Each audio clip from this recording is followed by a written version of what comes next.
నమస్తే welcome to Suman TV నేను మీ విష్ణు ప్రస్తుతంతో పాటు certified financial planner Ram Prasad గారు ఉన్నారు వారితో మాట్లాడదాం సార్ నమస్తే సార్ రామ్ ప్రసాద్ గారు నమస్తే విష్ణు గారు.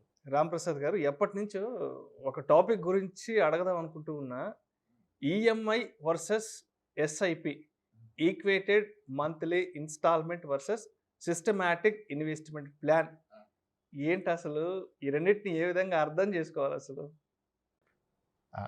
ఈఎంఐ ఎవరికి తెలవకుండా ఉండదు, అందరికీ తెలుసు. ఓకే, ఈఎంఐ అంటే ఒకసారిగా మనం ఎఫర్ట్ చేయలేని వాటిని ఒక లోన్ ద్వారా తీసుకొని సమకూర్చుకోవటం, అది సమకూర్చుకున్నాక దాన్ని మంత్లీ క్లియర్ ఆఫ్ చేయటాన్ని ఈఎంఐ అన్నారు. ఒక fixed amount every month, so that మనకి బర్డెన్ అవ్వకుండా అతను కూడా మన ఫైనాన్షియల్ ఎలిజిబిలిటీని బట్టి ఇతను ఎంత కంఫర్ట్గా కట్టగలడు అంత మొత్తానికి ఒక లోన్ ఇస్తారు, దాన్ని ఈఎంఐ అన్నారు. ఎస్ఐపి అంటే మంత్లీ ఇన్వెస్ట్మెంట్ చేయటాన్ని ఎస్ఐపి. సార్ అయితే ఈఎంఐ విషయానికి వస్తే అంటే ఒకేసారి పెద్ద అమౌంట్ కట్టుకోలేని వాళ్ళు ఆ అమౌంట్ని స్ప్లిట్ చేసుకొని నెల నెల ఎవరికి తగ్గట్టుగా వాళ్ళు కట్టుకోవడం ఈఎంఐ. ఇది మనకి బెనిఫిట్. అంటే పబ్లిక్కి వినియోగదారులు అనేవాళ్ళు ఒక పెద్ద అమౌంట్ ఒకేసారి కట్టుకోలేక చిన్న మొత్తాల్లో కట్టుకుంటూ ఉంటాము నెలవారీగా. అవును. అదే దీనివల్ల వినియోగదారుడికి అయితే డైరెక్ట్ మనం బెనిఫిట్ ఉంటుంది. మరి బ్యాంకుకి ఏం బెనిఫిట్ ఉంటుంది మనకి ఈఎంఐ సదుపాయం కల్పించడం వల్ల?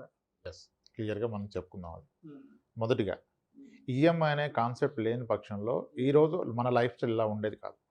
ఈఎంఐ అనే కాన్సెప్టే లేకపోతే ఈ ప్రపంచం ఇలా ఉండేది కాదు ఈరోజు. ఓకే, అంటే సంపాదించాక కొనుక్కుంటే అది కొనుక్కోవటం. ఈఎంఐ అంటే సంపాదన లేనప్పుడు సమకూర్చుకొని తర్వాత మీ సంపాదన దాన్ని కట్టడం ఈఎంఐ.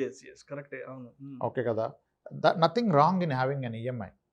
ఈఎంఐ తీసుకోవడంలో ఎటువంటి తప్పు లేదు. మరి నా అవసరం ఉంది, అవసరానికి తగ్గ మనీ నా దగ్గర లేదు, కానీ నాకు అది నిత్యావసరం, ఇమ్మీడియట్గా అవసరం, అప్పుడు ఏం చేయాలి? ఇప్పుడు హెల్త్ కేర్కి కూడా డబ్బులు పెట్టలేని పక్షంలో క్రెడిట్ కార్డ్ స్వైప్ చేసి ఈఎంఐ చేసుకున్నారు కదా, ప్రాణాలు నిలుపుకున్నారు కదా. ఈఎంఐలో తప్పే ఉంది? ఆ క్షణంలో మన అవసరం అనేది ఫిల్ఫిల్ అయిపోయింది, తీర్చుకోగలిగాము, ఒక ప్రాణాన్ని నిలబెట్టింది కదా, అంతకంటే ఏం కాదు. ఉండడానికి ఇల్లు కావాలనుకున్నాం, ఈఎంఐలో తీసుకున్నాం, తప్పే ఉంది. ఎస్. ఇప్పుడు coming to me question, EMI వలన బ్యాంకర్కి లేదా ఇన్స్టిట్యూట్కి లాభం ఏంటండి? అసలు బ్యాంకర్ యొక్క వ్యాపారం ఏంటండి? అతని దగ్గరికి ఇప్పుడు ఒక వ్యక్తి యొక్క ఒక 60 ఏళ్ల వయసులో ఉన్న వ్యక్తి అతనికి వచ్చిన 40 లక్షలు లేదా 50 లక్షలు తీసుకొని నెమ్మదిగా నడుస్తూ బ్యాంక్ వెళ్తాడు. వెళ్ళి, సార్ నమస్తే, ఇవి నా దగ్గర ఉన్న డబ్బులు, ఇది నా చివరి సంపాదన, దీంతో నా జీవితకాలం నేను లాక్కోవాలి కాబట్టి నాకు ఒక మంచి పథకం చెప్పండి అని చెప్పి ఆయన ఫిక్స్డ్ డిపాజిట్లో పెడతారు. ఆయన ఫిక్స్డ్ డిపాజిట్ని 6%లో బ్యాంకర్ తీసుకున్నాడు. ఫిక్స్డ్ డిపాజిట్ అంటే దాని అర్థం ఏంటి? ఎటువంటి రిస్క్ లేకుండా గ్యారంటీగా నేను కమిట్ చేసిన 6% నెక్స్ట్ 10 ఇయర్స్ ఎవ్రీ మంత్ కానీ ఇయర్ కానీ ఆన్ డాట్ ఇస్తే అది ఫిక్స్డ్ డిపాజిట్, ఎటువంటి రిస్క్ లేని ప్రొడక్ట్. మరి ఇప్పుడు ఒక వ్యక్తి దగ్గర 6% ఖచ్చితంగా ఇస్తానని తీసుకున్న డబ్బులు నేను నా దగ్గర పెట్టుకుంటే ఆయనకి 6 ఎలా ఇస్తాను? ఆయనకి ఇవ్వాలంటే ఈ డబ్బులు నేను వ్యాపారంలో పెట్టి సంపాదించాలి కదా. అప్పుడు ఈ అమౌంట్ని ఇతను ఇంకోళ్ళకి ఈఎంఐ లాగా లోన్లో ఇస్తాడు. ప్రాబబ్లీ ఒక తండ్రి వెళ్ళి ఎఫ్డీ చేశాడు, కొడుకు వెళ్ళి కార్ లోన్ తీసుకున్నాడు. మరి కొడుక్కి ఇస్తే వెనక్కి ఇవ్వకపోవచ్చు కదా. సొంత తమ్ముడికైనా బ్రదర్ ఇస్తే ఏమో డౌట్స్ ఉంటాయి. అదే ఆయన బ్యాంకులో ఎఫ్డీ పెడితే ఈయన వెళ్ళి బ్యాంక్ దగ్గర హోమ్ లోనో కార్ లోనో పర్సనల్ లోనో తీసుకుంటే ఈయన బ్యాంక్ కడతాడు, బ్యాంకర్ ఆయనకి ఇంట్రెస్ట్ ఇస్తాడు. టిపికల్గా పర్సనల్ లోన్స్ మరీ 1 lakh above take home salaries 75,000 above ఉంటే 10.4% ఇస్తారు, కానీ తక్కువ సాలరీస్ ఉంటే 12.5, 13%కి ఇస్తారు పర్సనల్ లోన్స్. అంటే కంపెనీ కేటగిరీని బట్టి open ended category, D category, C category కంపెనీలో ఉండి 35,000 సాలరీ ఉంటే personal loan rate of interest 12.5. ఈ మనీ బ్యాంకర్కి ఎక్కడిది? This an FD money. వాడు 6%కి తీసుకొని మంచిగా 12%కి ఇచ్చాడు, 12.5కి ఇచ్చాడు. మనీ ఎవరిది? డిపాజిటర్ది. ఆయన కోసం 6, బ్యాంకర్ ఎవరు? మధ్యలో ఇతను వ్యాపారం చేస్తున్నాడు, ఇతని కోసం 6.5%. సో 6%కి తీసుకుంటాడు, 12%కి ఇస్తాడు. ముగ్గురు అవసరాలు తీరిపోయాయి. అతని అవసరం గ్యారంటీ ఇన్కమ్, ఆయన అవసరం తీరిపోయింది. ఈ బ్యాంకర్ అవసరం వచ్చి ఇంట్రెస్ట్, నెట్ ఇంట్రెస్ట్ మార్జిన్, నేను ఎంతకు తీసుకున్నాను ఎంతకి ఇచ్చాను, హైయెస్ట్ మార్జిన్ కావాలి ఆయనకి. ఈయన అవసరం తీరిపోయింది.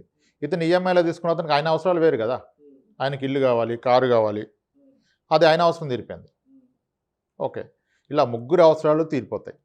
కానీ దీంట్లో మేజర్ బెనిఫిట్ అయ్యేది ఎవరు? ముగ్గురు కావచ్చు ప్రాబబ్లీ, కానీ గ్యారంటీగా బెనిఫిట్ అయితే బ్యాంకరే. దాంట్లో మాత్రం అసలు అందుకనే ఇప్పుడు మీరు ఫైనాన్షియల్ ఇన్స్టిట్యూట్స్ని రివ్యూ చేస్తున్నప్పుడు, అనాలిసిస్ చేస్తున్నప్పుడు ద ప్రైమ్ పారామీటర్ ఏంటంటే నెట్ ఇంట్రెస్ట్ మార్జిన్ ఎంత. ప్రాబబ్లీ బజాజ్ ఫిన్సర్వ్ ఎందుకు బాగా స్టాక్ పెరుగుతుందంటే ఈ operates at a very high net interest margin and lowest NPAs.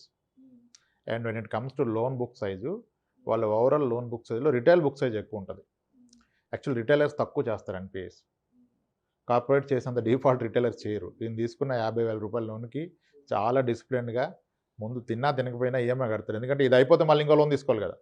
EMI అంత బాగా అయిపోయింది. లేదంటే సిబిల్ స్కోర్లో తేడా వచ్చేస్తుంది. సిబిల్ స్కోర్లో తేడా అండ్ ప్రతి అవసరాన్ని ఆయన అచీవ్ చేయగలుగుతున్నాడుగా. ఇప్పుడు ఇంట్లో ఎన్ని కన్జ్యూమర్ గూడ్స్ ఎన్ని కొంటున్నారు? ఫస్ట్ వాషింగ్ మిషన్ కొన్నారు, అయిపోయింది. ఇది అయిపోతే నెక్స్ట్ ఏసీ రెడీ ఉంటారుగా.